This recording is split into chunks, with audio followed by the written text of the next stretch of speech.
Alhamdulillahi Rabbil Alamin,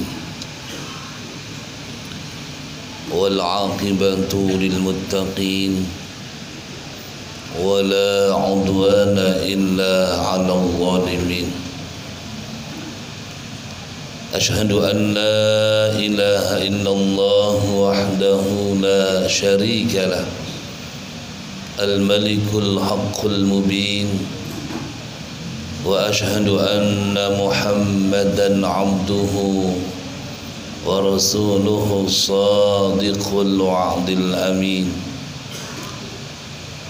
Allahumma salli wa sallim wa barik ala sayyidina wa habibina wa syafi'ina wa qurrati a'yunina wa maulana Muhammadin wa ala alihi wa ashabihi ajma'in.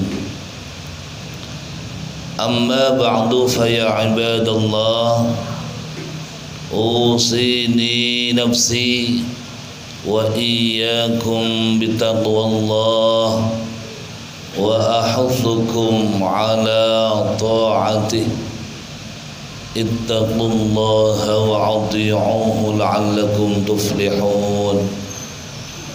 Wa ma taf'alu min khairi ya'lamhu Allah, wa tazawwadu fa inna khayra zadi taqwa wattaquni ya ulil albab.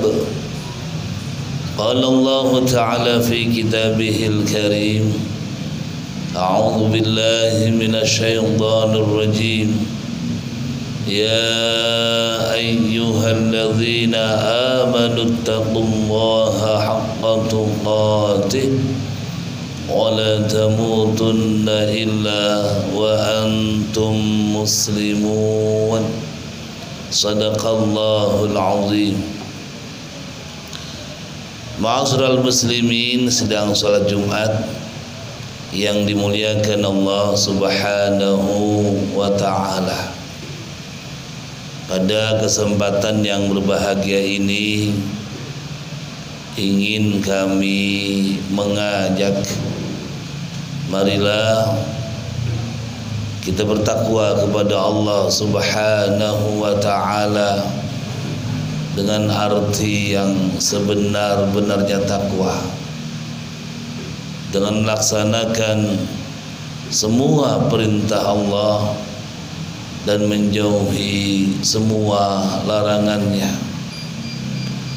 Sebab orang yang paling mulia di sisi Allah adalah orang yang paling takwa kepadanya. Inna akramakum indallahi atqakum. Hadirin sidang salat Jumat yang berbahagia, pada kesempatan khutbah kali ini saya ingin mengajak kita semua merenungkan satu firman Allah Subhanahu wa ta'ala dalam surah Al-A'raf 199, di mana Allah menyatakan khudzil afwa wa'mur bil 'urfi wa a'rid 'anil jahilin. Kata Allah, ambillah maaf, khudzil afwa,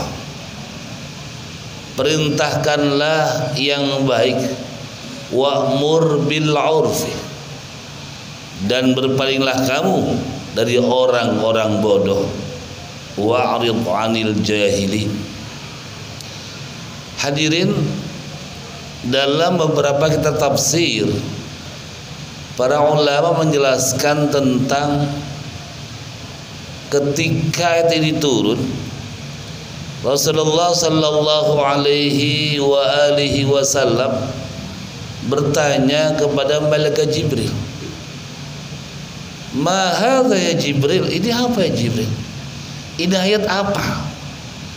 Nabi bertanya kepada Jibril ketika ayat ini turun. Kemudian Jibril pun naik menghadap dan bertanya kepada Allah Subhanahu wa ta'ala. Setelah itu turun kembali dan lalu menjumpai Rasulullah sallallahu alaihi wasallam, menjelaskan maksud ayat tersebut itu apa. Kata Jibril apa? Allah menghendaki dari ayat di atas tadi adalah anta'fu amman zalamaka wa tu'tiya man haramaka wa tasila man qata'aka. Artinya apa? Allah memerintahkan agar kamu maafkan orang yang menzalimi kamu. Siapapun orang yang menzalimi kamu, maafkan dia. Kemudian apa? Wa tu'tiya, kamu berikan orang yang menghalangi kamu. Dalam bab memberi, kasih semua. Jangan pandang bulu. Oh, si fulan tuh dulu pernah menghalang-halangi saya. Dia telah dulu gara-gara dia gagal saya mendapat sesuatu. Enggak bisa. Pokoknya wa tu'tiya man haramak. Kasih semua. Termasuk orang yang menghalangi kamu, kasih.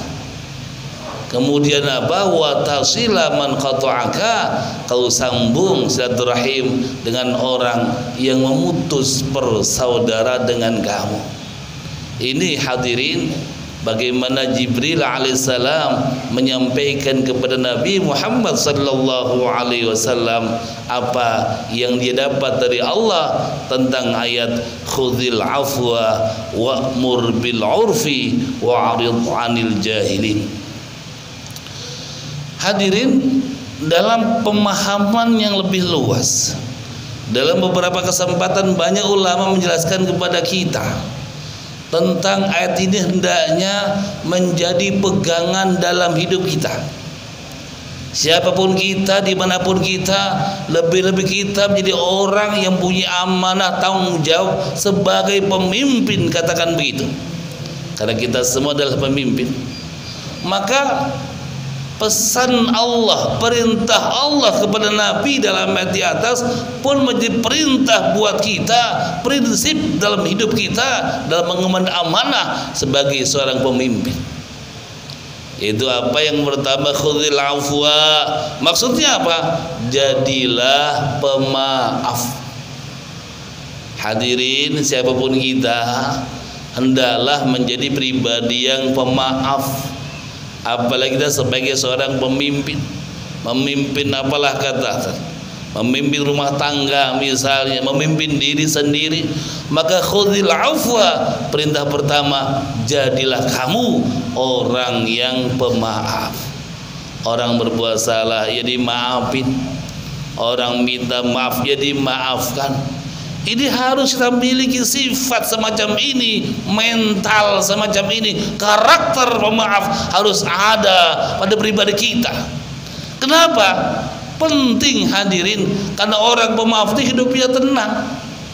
Karena kalau orang tidak pemaaf berarti pendendam. Orang kalau nggak maafin berarti kan pendendam. Dan dendam itu penyakit. Orang yang mendendam nih penyakit buat dia, merusak diri. Karena ya sesuatu dalam diri yang harus dikeluarkan, dan ketika tidak dikeluarkan menjadi penyakit buat dirinya. Apalagi kalau kita kaitkan dengan ayat yang lain, Allah menyatakan bahwa di antara tanda orang beriman atau orang bertakwa adalah wal kaziminal ghaidha wal 'afina 'anil nas wallahu yuhibbul muhsinin. Yaitu apa? Orang yang mampu menahan emosinya, mampu menahan marahnya. Itu ciri orang bertakwa. Kita bisa menilai hadirin, saya bertakwa tidak ya? Lihat saja sejauh mana kemampuan kita menahan emosi. Semakin mampu kita menahan emosi kita, berarti tanda takwa ada pada diri kita. Wal 'afina 'anil nas, enggak hanya menahan marah, tapi apa? Memaafkan kesalahan orang lain. Jadi maafkan kesalahan orang lain pun tanda orang bertakwa. Makin gampang maafin orang lain, memaafkan kesalahan orang kok gampang, mudah. Itu tanda orang bertakwa. Karena nggak gampang hadirin, memaafkan kesalahan nggak gampang. Apalagi ketika yang disakiti begitu hebat ya pada diri kita, luar biasa susahnya. Ketika perang Uhud terjadi,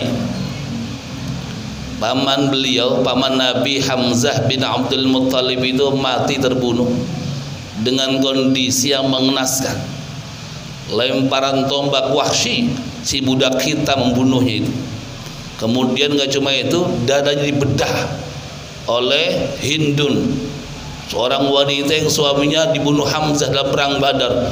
Dibelek tuh perutnya Hamzah, dadanya Hamzah, diambil jantungnya, dikunyah oleh Hindun, dilepehkan, robek luka dada Hamzah. Ketika perang Uhud usai, hadirin, para syuhada dikumpulkan oleh para sahabat dan Nabi mencari mana pamannya. Ketika dalam kondisi paman begitu mengenaskan, marah Nabi, ya Allah, matinya mengenaskan sekali Hamzah dengan dada berlobang, bekas tombak dan bekas bedahan pisaunya Hindun. Ketika itu hadirin Nabi marah, murka Nabi. Sambil berkata dalam riwayat, siapa yang melakukan perbuatan ini, kata Nabi, akan aku balas dengan balas lebih dahsyat lagi. Tapi hadirin, ketika Allah mengingatkan, turun ayat, Muhammad kalau pengen ngebalas, balaslah yang setimpal. Tapi kalau kau sabar, maafkan, itu lebih baik buat kamu. Gak lama Nabi mulai statement yang baru, pernyataan baru. Kata Nabi di tengah-tengah sahabatnya, siapapun orang yang melakukan perbuatan ini, aku maafkan kesalahan dia. Ini hadirin, wal afina 'anin nas. Orang bertakwa cirinya dia mampu memaafkan kesalahan orang lain, sebesar apapun kesalahan itu, sebesar apapun dosa itu, maafkan dia. Dan tidak berhenti di situ. Allah nyatakan, wallahu yuhibbul muhsinin. Allah cinta kepada orang yang berbuat kebaikan. Dia mampu menahan marahnya, dia mampu maafkan kesalahan orang yang salah tadi, dan kemudian perbuatan baik berlanjut kepada orang itu. Inilah orang bertakwa. Ini pesan pertama, khudhil afwa, jadilah kau seorang pemaaf. Yang kedua apa hadir, wa'mur bil urfi. Maksudnya apa? Tebarkan kebaikan dimanapun kita berada, hadirin. Jadilah orang yang sukanya menebar kebaikan. Di rumah kita tebar kebaikan di tengah keluarga kita, di masjid kita tebar kebaikan dengan jamaah kita, di masyarakat tebarkan kebaikan dengan tetangga-tangga kita, di tempat kerja, dimanapun kita berada, jadilah pribadi yang menebarkan kebaikan.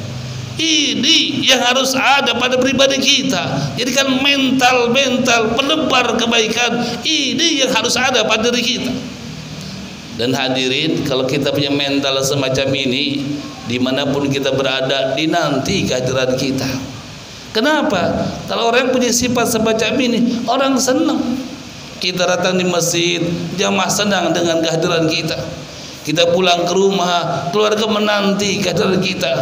Kita bergaul dengan masyarakat, masyarakat senang. Kenapa? Karena kita pribadi yang senang menebar kebaikan. Maka sebaliknya kan, orang kalau suka bikin reseh, bikin rusak dimanapun dia berada, orang nggak mau mendekat dengan dia. Kehadiran dia justru buat orang nggak suka dengan kehadiran orang yang suka merusak. Ini yang kedua. Dan yang ketiga hadirin, Allah perintahkan kepada Nabi dalam ayat di atas adalah, berpalinglah kamu dari orang-orang bodoh. Menghadapi orang bodoh jangan diladenin, ikut-ikut bodoh kita. Maka perintah Allah kepada Nabi dan menjadi pribadi kita juga semestinya, berpalinglah, jangan diladenin, sabar menghadapi orang bodoh. Namanya orang bodoh ngomong kadang nggak jelas, namanya orang bodoh perbuatan kadang nggak jelas, salah benar dia nggak bisa membedakan, bahkan merasa benar ketika dia berbuat salah, merasa benar ketika berkata salah. Maka kata Allah, berpalinglah kamu hai Muhammad dari orang-orang bodoh. Artinya apa? Sabar. Menghadapi orang bodoh harus dengan kesabaran. Inilah hadirin apa yang Allah perintahkan kepada Nabi kita Nabi Muhammad sallallahu alaihi wasallam, yang hendaknya juga menjadi pribadi kita, karakter kita, sifat keseharian kita. Itu apa? Jadilah orang yang pemaaf, jadilah orang yang suka menebar kebaikan dan bersabar, berpaling menghadapi orang-orang yang bodoh. Demikian hadirin khutbah singkat yang dapat saya sampaikan, mudah-mudahan bermanfaat buat kita bersama. Barakallahu li wa lakum fil Qur'anil azim wa nafa'